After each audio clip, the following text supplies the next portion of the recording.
Dave James. Thank you.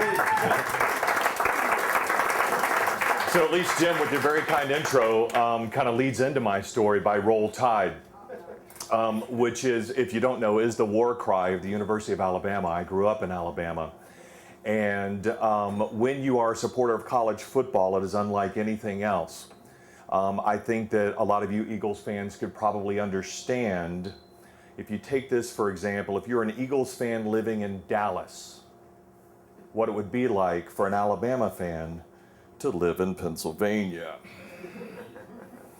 There's a big rivalry between Penn State and the University of Alabama, and at a time when my family, just my wife and I were living in Allentown, Pennsylvania, she was expecting, there was no doubt that my children would be Alabama fans. There's no question about it, just like it was not a question for my father to raise me as an Alabama fan. It's like firefighters, it's like policemen. It is in your body, it is in your blood. Don't question, don't ask. That's who you're going to be. So there was no doubt that one day when I went shopping for my daughter-to-be, because she was due within a couple of weeks, this was 11 years ago, in Allentown, I bought her a little hat. I actually had to special order it. I shopped around, couldn't find any in Pennsylvania, but a little hat with an Alabama symbol on it. University of Alabama, I knew exactly what she was going to come home to and what she was going to wear home from the hospital.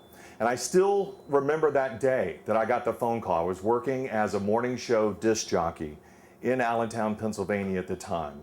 And my wife called in on the hotline, which is usually reserved for the bosses to call in and to basically spank you for playing the wrong song or telling a terrible joke or whatever it was, or for a family crisis. So since we were in the 2-week window, I was kind of urgent on the hotline, and lo and behold, it was my wife who did call in.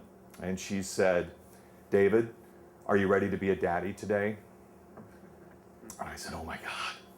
Well, every phone call that comes in gets recorded. So I immediately ended the song. I think it was some Donna Summer, Bad Girls or something. And I potted it down immediately. And I said, 100.7 WLEV, it's Dave and Diane in the morning, 46 degrees, about partly sunny today. Hey, I just got the news that you've been waiting for, just like me. It seems like it's time, because I've been talking to him, you know. I said, it's time. My wife is apparently going into labor. So I'm going to be in my Jeep Wrangler, black Jeep Wrangler, heading east on 22. Get the hell out of my way. And I left immediately and left the microphone up. My partner Diane runs over and has to take over. And she's like, "Go, Daddy, go," you know.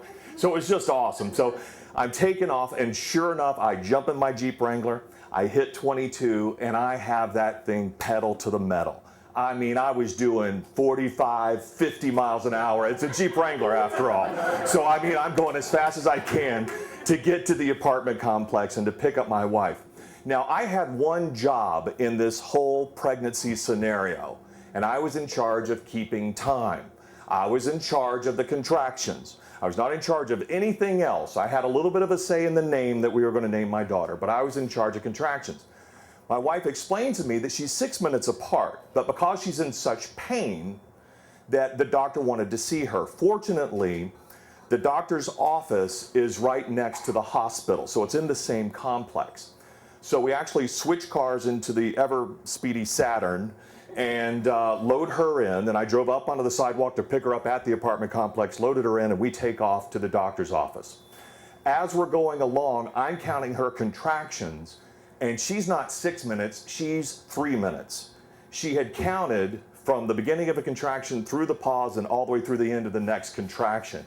So I'm getting this little car to go as fast as it possibly could. We eventually get to the doctor's office, and we get inside. And as they ask her to disrobe, and of course she's having more and more pain and more contractions, and I'm getting scared to death. This is our first child.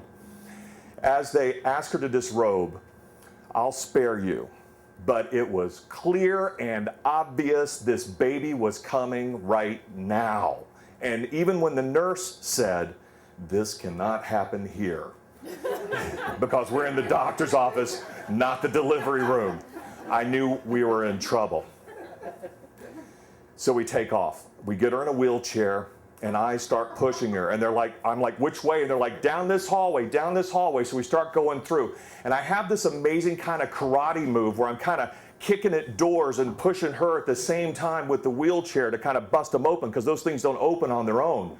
In case you ever need to get somewhere quick in a hospital, just keep that in mind. That'll work, okay?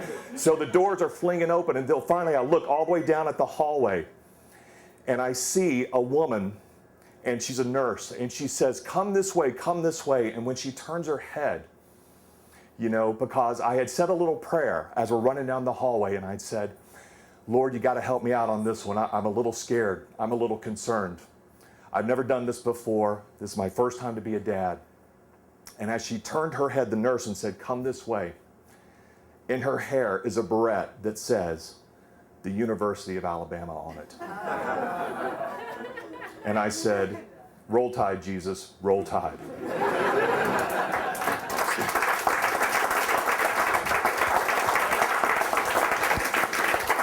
Thanks.